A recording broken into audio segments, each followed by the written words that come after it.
everyone, and welcome to our today's webinar. My name is Alina, and I'm an Education USA advisor representing here Education USA Regional. So, for those who are with us for a long time, you already know that Education USA Regional is doing monthly webinars, and those are very useful for the students who are preparing for their application, either undergraduate or graduate. So if you are now in the preparation process or you are still researching and you're going to apply next fall, our advisors will gladly help you, and you can also find a lot of useful information on our website. We have a bunch of articles who can also help you navigate through the application process. So this month in August, we are going to focus specifically on standardized tests. We know that this is a topic that is very relevant for our students. And for our today's speaker, we also will touch a topic which is very popular among our students, which is also AP exam. So we'll have here a real success story from Javad Gasimov. Thank you, Javad, so much for joining us today. I'm more than sure that the students will have a bunch of questions. So for those who have already joined us, and I see there are a lot of you, please submit your questions in the chat. We will make sure to answer them. Before that, we also have prepared some questions for Javad, so we will finish addressing them, and we can just move to the questions that you will have for us. So Javad, I will just give you the floor so you can introduce yourself, say a bit about where are you studying currently and what is your major, and then we can just move to the questions. Thank you very much, Alina. I will gladly answer the questions. My name is Javad Gasimov. I'm an international student from Azerbaijan, and I'm currently studying at Indiana University, Kelley School of Business, uh, pursuing a dual major in accounting and finance. So I'm doing those two simultaneously. Um, I started out first going to school in Azerbaijan and then applying to a boarding school in a town called St. Johnsbury. And from there, I graduated and applied to several universities, but ultimately chose Indiana University as my destination for my bachelor's. So, yeah. Okay. Um, so why specifically you chose Indiana University's Kelley School of Business? Why was that? Did you had like a longer university list, and what was your top choices, for example? So, I had several choices. My university from my list.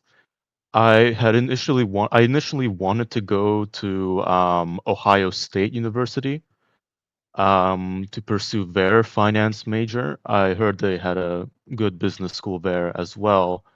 Um, and then I got all of my acceptances and denials rolled in. I got all my results. So I had to debate this a lot with friends and family over where to go. And if you look at the rankings, which is not always the most reliable metric, but I feel as though a lot of people make decisions based off of rankings like US News, it might seem like a really easy choice at first glance because the Kelley School of Business is ranked within top 10 of finance and accounting. And Ohio State is ranked a bit lower, but as I guess there was an honorable mention there.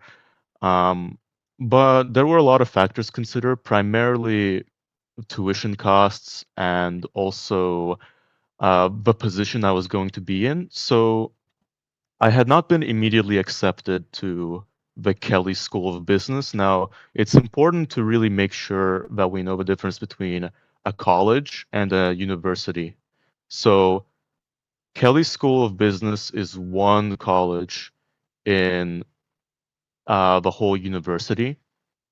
And I had been accepted to the university, but not yet to the Kelley School of Business, which is part of the university.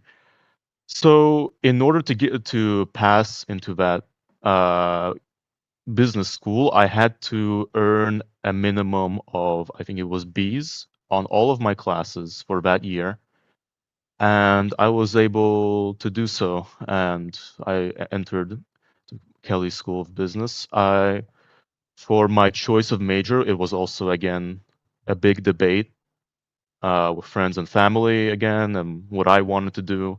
And my chief motivator was that I had done very well in economics so far. And especially after taking AP statistics and AP microeconomics, I really found that I really liked the methodology and the intersection of humanities and STEM. As someone who likes both, I really wanted something that's like the best of both worlds, you could say. I wanted something that involved both spheres, like the social sciences and the hard sciences. So while I was engaging with real world like conditions, like we had with finance and accounting, we had to like learn the methodologies that different countries that United States they use GAAP, in Europe they use IFRS, and at my job I had to take into that into account. Simultaneously, I also did my math. I did the I did statistic. I did like real work. We had to I actually used what I had learned in class, the math part, applying it for my first internship, which was possibly the best thing I had ever experienced in that regard. Okay, thank you. So you already mentioned that you took the two AP exams and you also took SAT. Mhm. So now, how did you decide to invest so much time and effort into these exams, and how much was the role that they played in your application? What do you think? It's a good question, and I think everyone here is thinking about that. I first of all want to clarify, as an applicant, I have no idea like why I was chosen for what reasons in particular. Like because there's many different aspects of it, and there's an essay where you talk about your story. There's obviously your transcript, your grades, your extracurriculars. Um, but I will say definitely, I feel as though for many people, it's the AP scores and SAT kind of verify like your academic performance beyond the classroom. And it honestly really depends on where you want to end up. Some universities don't particularly pay attention to the SAT and AP scores for one reason or another. Some have like mandatory testing, others don't. Um, it's first of all necessary to do your research on it before like you go straight forward head first into like, okay, I want to do this exam or not. And then,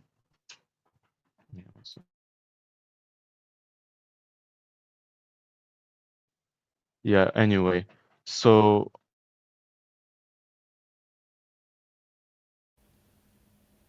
sorry, I had to do with an interruption there. Anyway, So that so yeah, yeah, the SAT and AP scores, right? Sorry, the mic. Yeah, okay. So going back to what I was talking about, mm, oh yeah. So first of all, research, where do I want to end up? What are they asking of me and such?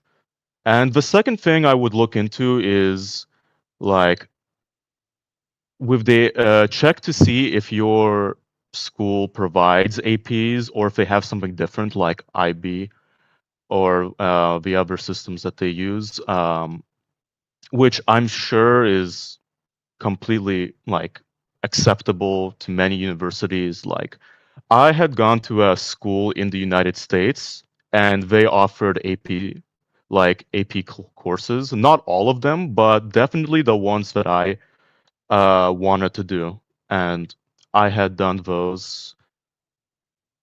I earned good marks on my I earned fours on my statistics and calculus, which is it's from a 1 to 5 system. And Definitely one of the biggest questions you should really ask yourselves with APs is what how will this transfer into my college? Because um, with my AP calculus score, I was able to skip one of the required courses in my university, that being calculus. So imagine like not having to do calculus that first freshman year of university. Like it's sweet, right? That's really it's like it's great that they had that, and also like it transferred as 10 credit hours. So in university, you'll have each course offers credit hours. So you have, for example, one course that offers 3 credit hours and another that offers 1.5. Some universities take AP courses and transfer it over. So it counts as like you've taken a college class, which means if you've taken enough APs, you might graduate like earlier or um, while not having to do as many courses, which is still great. Like it's yeah. Okay, that's impressive. Um, and now going back to that preparation phase for SAT and AP exams, were that simultaneously? I mean, the preparation process where you made sure to take SAT before that and AP after, or was AP first? Mm. Can you share a bit about that experience? Yeah, of course. In my case, yes, it was simultaneous. I had to prepare for APs and the SAT at the same time. I mean, the APs are my classes, so I was basically just doing coursework and the ACT simultaneously. You don't have to do the APs and the SAT at the same time, and I know how much like how stressful this point of life can be for a lot of students. So I kind of if I had to change something back then, I would probably not do them at the same time. Maybe I would take it like a year earlier and then do my SAPs just to avoid that stress. Um, but I had to sacrifice a lot of personal time during those days when I had to prepare for the SAT and the APs. Um, I think it's dependent on how well are you doing, like, and what's the situation. Maybe for some people it comes more naturally or something like that. I had to prepare for both simultaneously. So that was like after school, I had to, prepare, you know, and it's the SAT is an exam that it doesn't really test like your innate intelligence. I feel like anyone coming into this exam blind would not do very well in the sense that this is again a standardized exam, and so you kind of have to approach it in a very standardized way, like repetition, practice, to kind of train the brain to um, when you see the exam, you're kind of thinking, okay, I've done this before, I've tackled this before. All of that requires time and energy. Like that's one thing I'll say. It's there's definitely like ways you can be more efficient at it, but regardless, you will be spending time studying, just practice, not just like reviewing what you don't know, but also practicing what you know. Which again, like I've mentioned before, it ate up a lot of my personal time. It's kind of like stressful. It was a bit sad, but hey, we ended up doing both simultaneously. It worked out fine. I'm sure it will work out fine for many of you, but I recommend. Yes. Yeah. Our students tend to have usually the English proficiency test and the standardized test simultaneously, and it's also a very challenging time, I would say. Mm, Because the AP exams, you can take them a bit earlier, but those come somehow in the same period. So, yeah. But yeah. still, you can have the English proficiency test a bit earlier. So, that's also fine. Okay. So one of the questions that I think everyone would be interested in. So many universities are now test optional. I don't know what was the case for your institution, but Mm. why did you choose to submit the test, the SAT scores?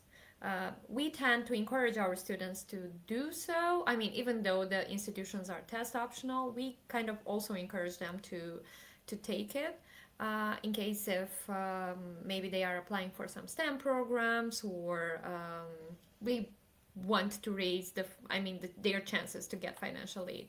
What was the reason Mm. in your case? So I'll have to kind of like give background. So basically, my university did not require the SAT, though many I applied to did. And yes, it is test optional. At least so many universities nowadays are test optional, and you can choose to submit your scores. But what that means is don't think of the SAT as like the end all be all. Like if I don't submit my scores, like I have no chance of getting in. It's more kind of like a leverage thing. Like if you're not submitting your SAT scores, but you want to have a strong competitive application, you would need to compensate for that by being stronger in other fields like your transcript, and that includes course rigor. And when people say course rigor, they usually mean the APs or whatever like difficult, courses your school may have, and also the extracurriculars. So I had pretty decent extracurriculars, not like the most amazing in the world, and my transcript was also it was good, strong. Um, but I have no idea how things would have turned out if I had not done my SAT scores. But again, it's always a plus, with to create like a competitive application, you would need to think, okay, what do I need to add to my application? And so if you think your extracurriculars are strong enough, as in not just strong enough as in like I did a lot of different things in a lot of different places, but what kind of story do my extracurriculars tell? And if you think you have a good story, if you then maybe the SAT will not be as necessary for a strong application. It's honestly dependent on every person. You have to assess it for yourself. I would recommend doing the SAT regardless because it's not a particularly difficult exam. Um, these are all math skills and English skills you would probably learn by the time you enter your senior year, your 12th grade. Um, it's just practice, really. It's time and practice, energy, consistency. It's not a difficult exam. So it is a time exam, but yeah, it's time based. So I would say see if you have an application that tells a story, and the SCT is kind of like its own story. Like it shows that you have like rigor, like you're able to like study and you're like you have study discipline and you're motivated, you're driven to achieve like your goals.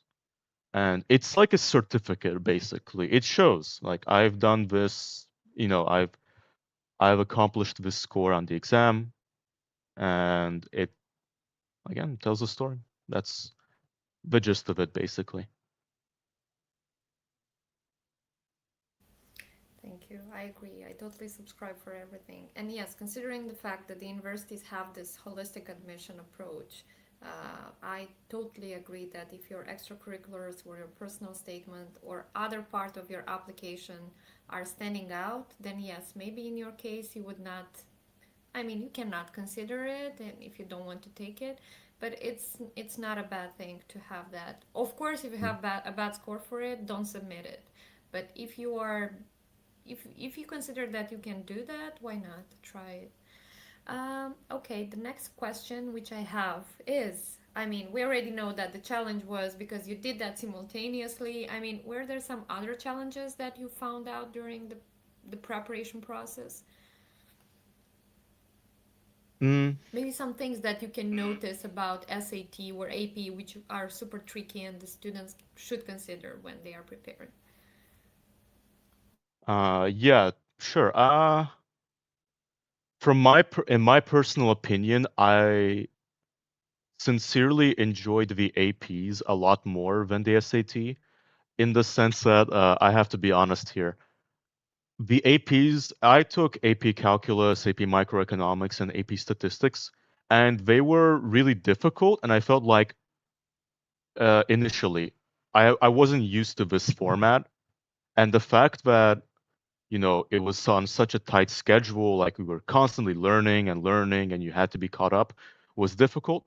But I sincerely, I'm so glad I learned like statistics and calculus AB, like which is there's also BC, but even just having a good foundation in calculus is just good for like life in general. Like trust me, it builds the brain, it builds like this. It makes you solve problems faster, and it's just good for life. The SAT I didn't particularly enjoy as much because it was so practice focused, and this was knowledge that I'd known so far, but it's more like quick logic, it's like solve the questions in a quick but orderly manner. And um the difficulty was kind of adjusting to a standardized exam. The exams I had, like there's exams I was doing at, like for coursework. They gave us time, and they gave us time to think of the problems, to really like delve into a dive, like, okay, how does this fit into that, and so on and so forth. With the SAT, it's more about recognizing a problem and executing like this quick logic in a way.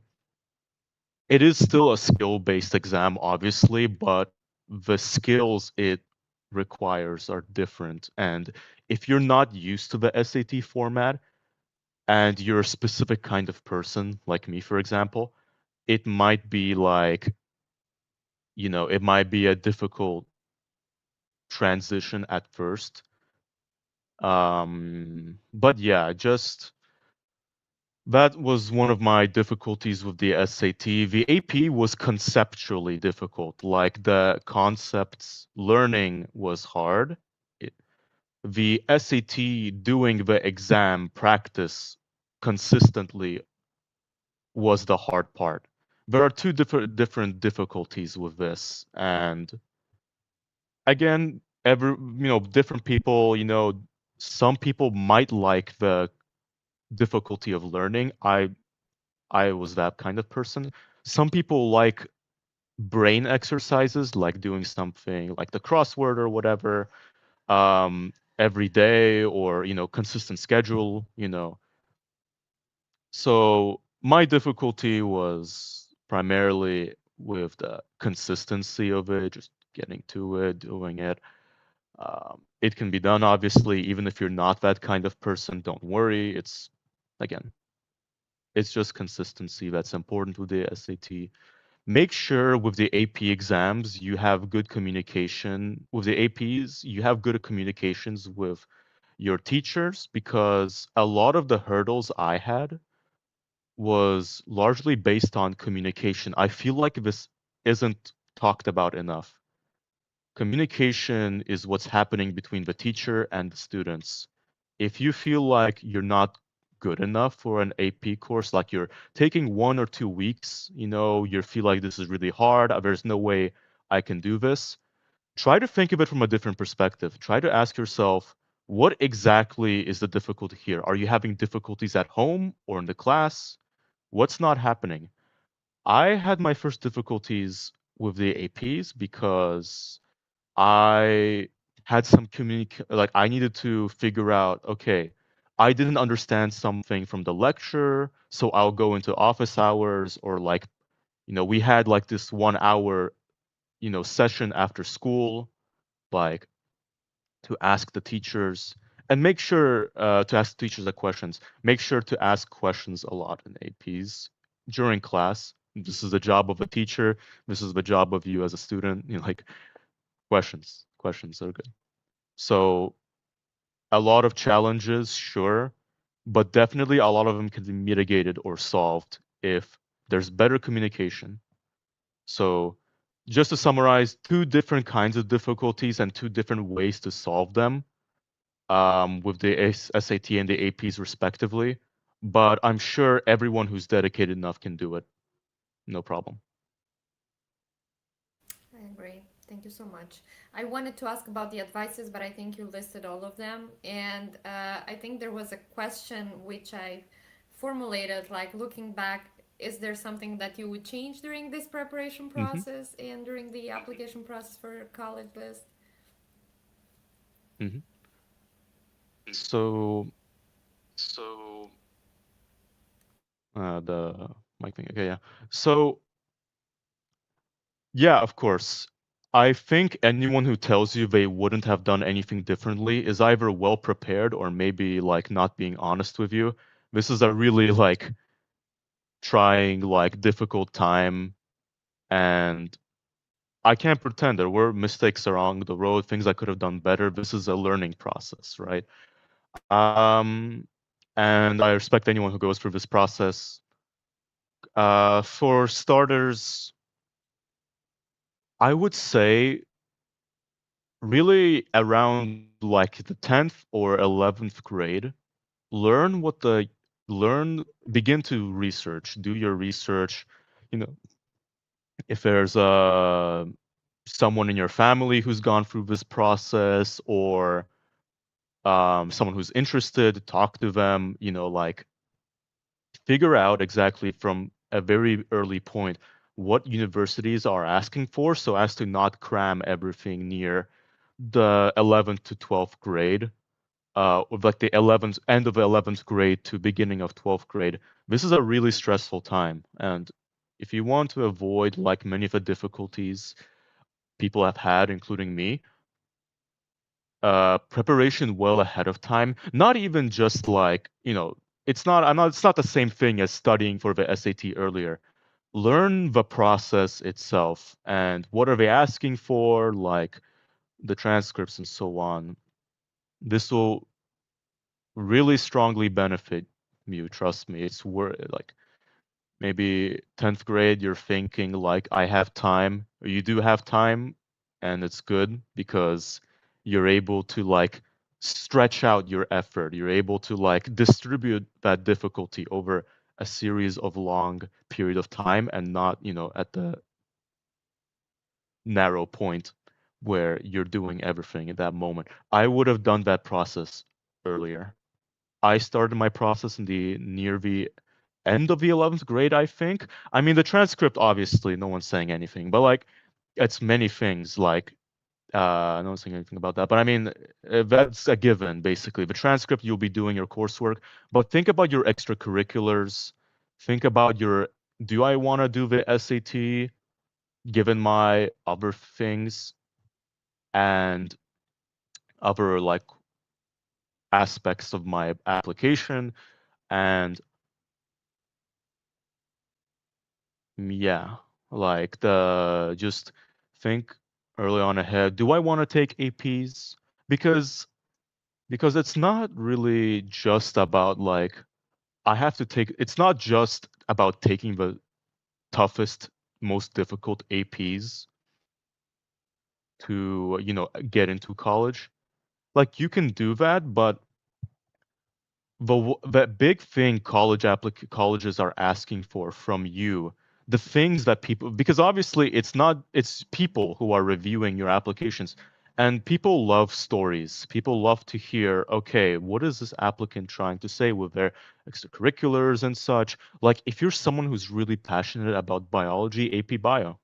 If you're really someone who's passionate about like numbers or such, like AP statistics or AP calculus, or if you're someone who's, you want to be a chemist, you have like extracurriculars, several of them. You had like a cute little chemistry project that like you put as your extracurricular or something along that sort.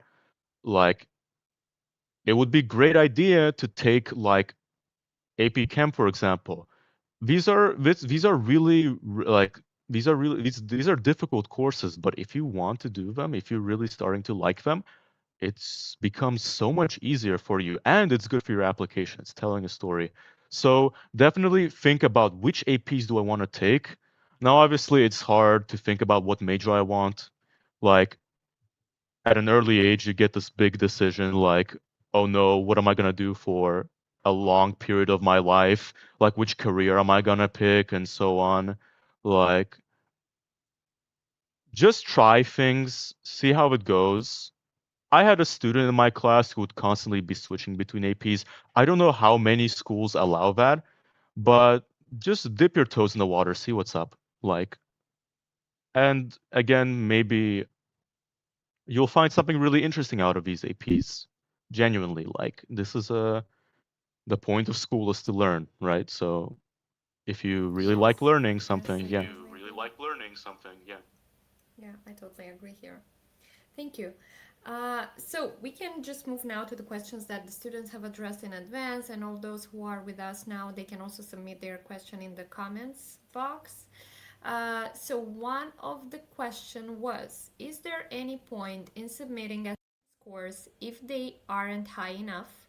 Is it possible nowadays to get a full scholarship without SAT or AP scores? And if a student isn't planning to take this, what are the best ways to demonstrate academic ability?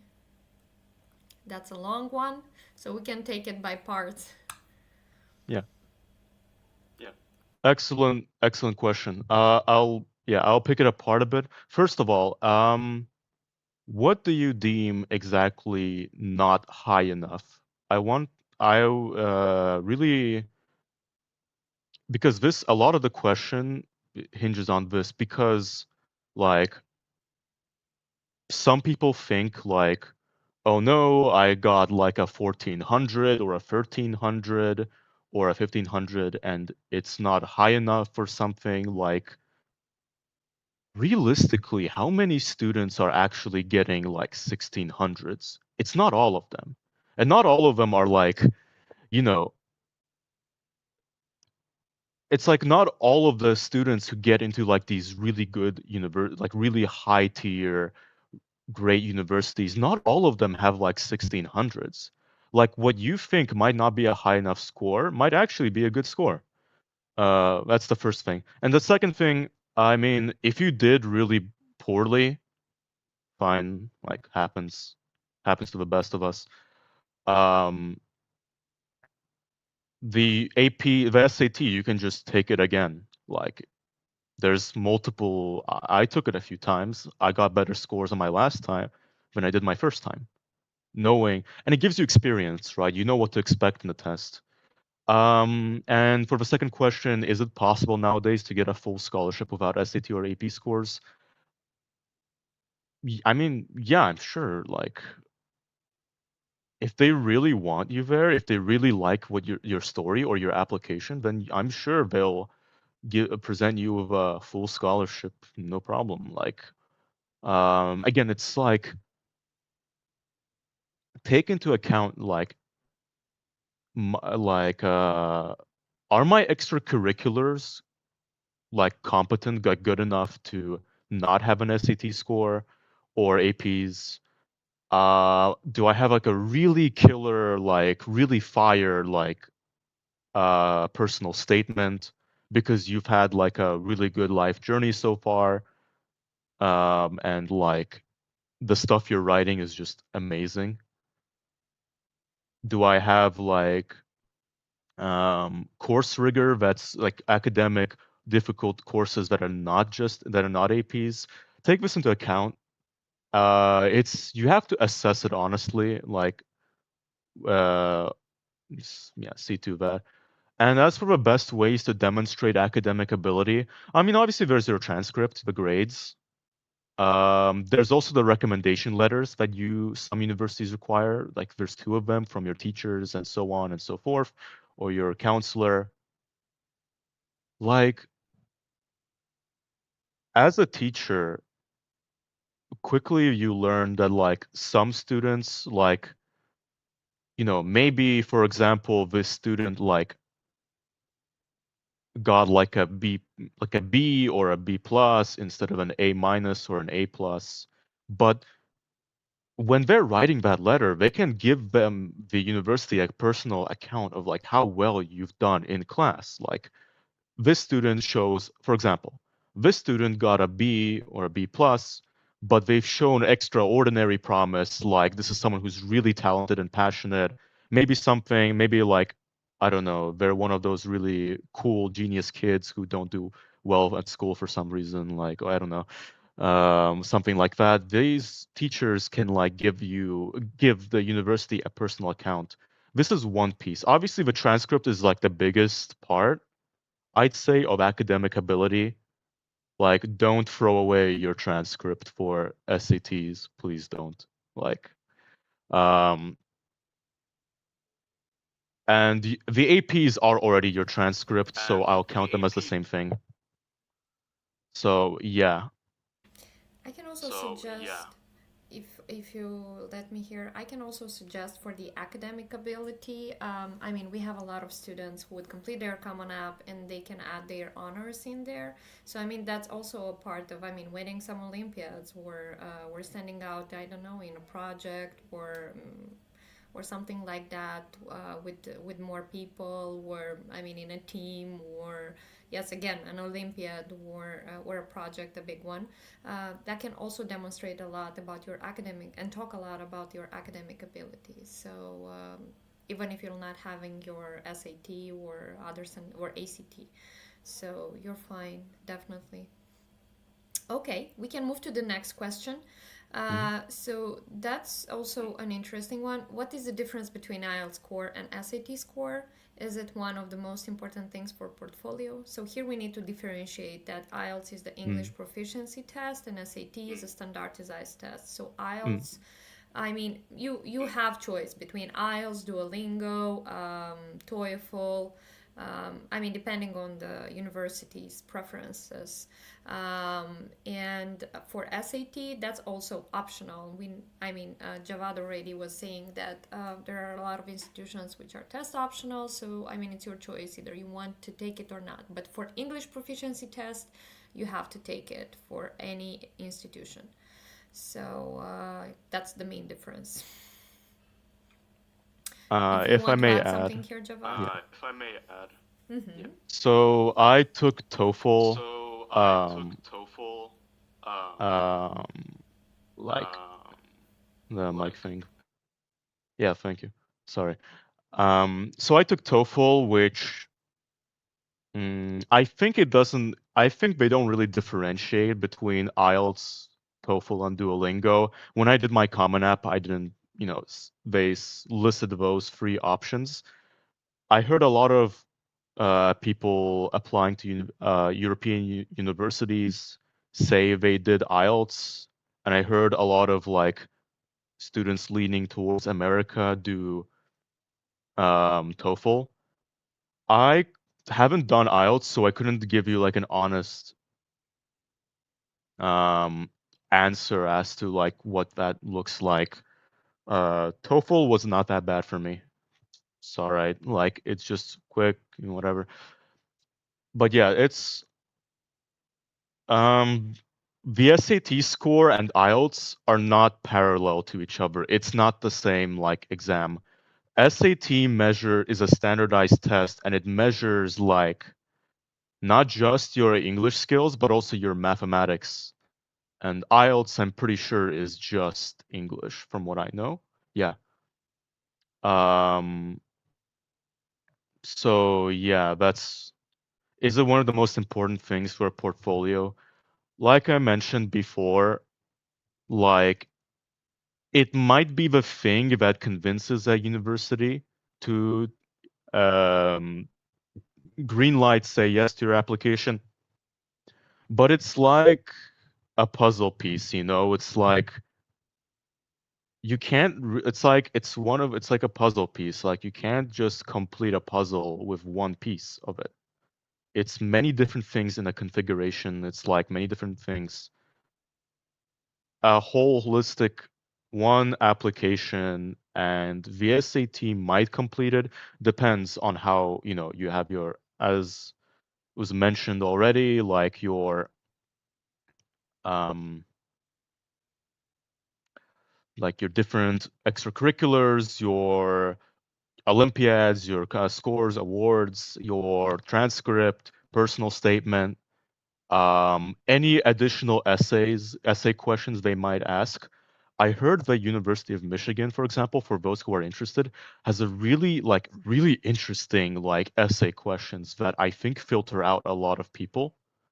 So I don't know if they do, but the questions I've seen, like what would you do with like a white elephant or something, like from the Indian myth, I think. Yeah. Like what would you do if Yes, if you were some gifted a white mementos can be elephant? tricky. I Elephant, agree. I yes. agree. So Yeah. mm, yeah. Okay, thank you. The next question, which is in the chat, it's from Amit.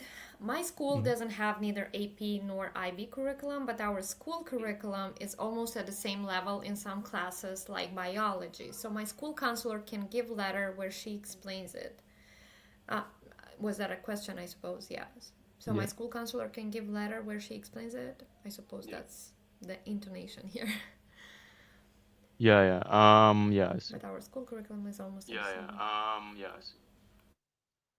Okay, so it's true a lot of schools don't have that curriculum, which in that case, honestly, um again, it doesn't disqualify you in any regard.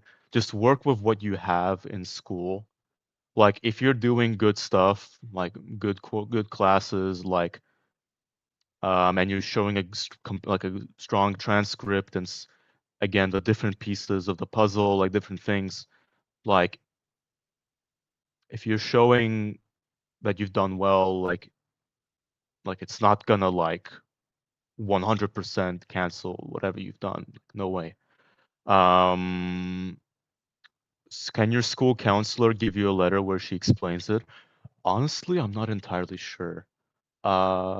It's what really makes a university different from school is that like I feel like schools operate on a on a really big interpersonal level where like your school counselor can send you a letter to this other school and they would look at it. Universities have to take process a lot of applications. Uh so I'm not sure how much attention they would give it or not. From what I remember, every in Common App, there was an optional section for additional context. You can mention that additional context there. My school didn't have AP nor IB curriculum. Like, what are they gonna say? Like, I mean, yeah, okay, all right. Yes, I agree. And considering the fact that AP is not mandatory, I mean, that's just totally your desire here if you want to take it or not. You can use that in your additional information section in Common App. Otherwise, you can use in that section something which is super relevant for the application. That's why we also recommend to not leaving any space in your application in Common App or even on their platforms of the institutions. I mean, Yeah. so yes, I mean you don't have really to explain yourself why you haven't taken. In case if you really wanted to take it and you want to explain why you didn't, then yes, it's worth to ask your counselor to submit that letter. Um, okay, we have another question here from Nicolene. Thank you Mhm. so much for the presentation. Would you recommend taking the AP if you'd have to travel far to the nearest test center? There's no AP testing centers in my country. I think that's for a lot of students. That's thank you for the question, Nicolene. So this is a very real question. I feel like I really love the questions where we get to address some of the not just the abstract, what do I put in my application issues, but really the concrete issues, because obviously this is global, globally, not everyone has access to the same resources in their respective homes. Uh, So would you recommend taking the AP if you had traveled to the nearest test center? From what I can tell, the AP the AP test is mandatory. Like you need to do it. And it's not just like it's not the. I have to clarify this, especially important. The AP test is not the same thing as like the final exam of your AP course.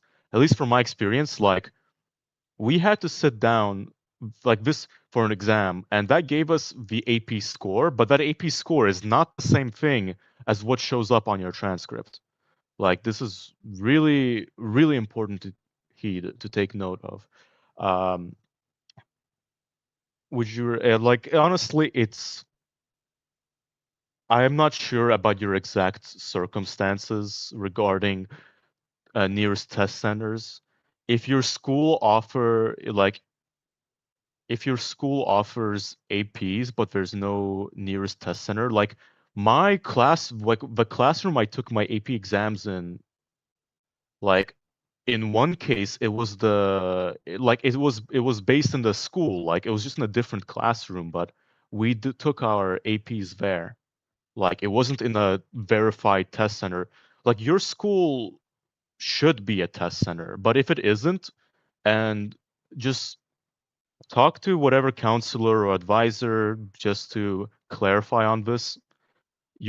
So your school should be a test center, like if it offers AP courses, and if it for some reason there's something for some reason the testing center is different, then definitely talk to them, see what's up. Yeah. I would recommend Yeah. taking the AP if you like see it as if you see it as constructive to your application. Like it's not a question of like nearest test center or not, unless like there's some major difficulty. Yeah, that's what I have to say. That's pretty much it. Yeah. What I can add here is I would recommend taking the AP exam only in the case if the student is super committed and super dedicated to it, because that's a lot of time, a lot of resource, a lot of money you'll spend during this process. So I Hmm. think the student should be super conscious that he will do such a long distance, and he should expect that he will have a good result for this test and not having the disappointment of getting the score that he doesn't really want. So, in case if you are really loving um, I mean, you're really loving the discipline that you are taking the AP for sure, yes. I would definitely say yes. If you are super sure about the fact that you'll have a good score, then just go for it, and don't think about that. That's my advice here, I think. Okay, so I think we are done with all the questions that we have in the chat, and we answered all of them that we had from the people who sent it before.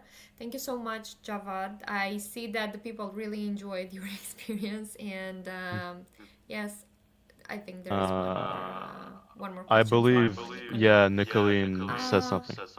in the AP section of College Board, it says that if the school doesn't offer AP, you can self study and take the AP test in the nearest AP test center. That's correct. Hmm. Yeah, that makes Yes. sense. So, yeah, I stick to my words. So, yes, if you really Yeah, think that definitely. you will stand out and you'll have a good score, go for it. For Uh, context, my school offered AP courses. So if like obviously I had to show up to class, right? So like a self-study thing would require like more discipline.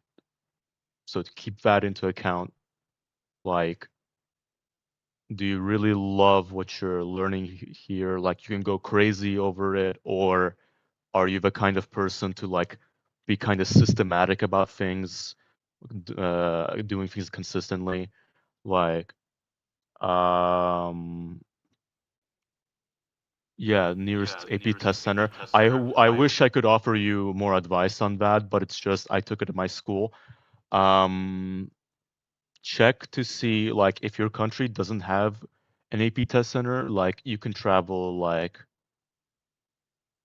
Like I had one friend travel to Austria for their exams. Like, you know, take into account like your schedule, your availability, your ticket prices, how confident you're feeling about the exam, how, going ahead, how confident you would be with the self-study, and take things at your own pace, like definitely. Yeah. Yes, yes. Thank you. Good Mm. luck, Nicolene, if you're still deciding yourself to take it. I mean, I know it's not easy, so good luck Mm. with this. Good luck. Yeah, And absolutely. I think it's not gonna be that far, I suppose, from your country. I get that you're from Central Asia, I suppose. So I think in Central Asia there are many APE centers. So I hope it's not that far from your home. Okay, thank you so much once more, Javad. For Yeah, all those who thanks. still will have questions after watching this recording, please submit them in the comments. We'll make sure to answer them. And yes, and if you'll have questions for Javad, let us know. We can maybe put you in touch with him, and he can also share his best practices and from his experience. Um, Thank you, all of you who have watched us today. I really hope that this webinar was useful for you. And stay tuned for the rest of the webinars that we have prepared for you during August. Subscribe to all of them so you'll get a notification when the webinar comes up and starts the live. And thank you once more for joining us today. Thank you, Javad. Absolutely. Thank you very much, Alina. This was amazing. Thank Would you. love to help out anyone else.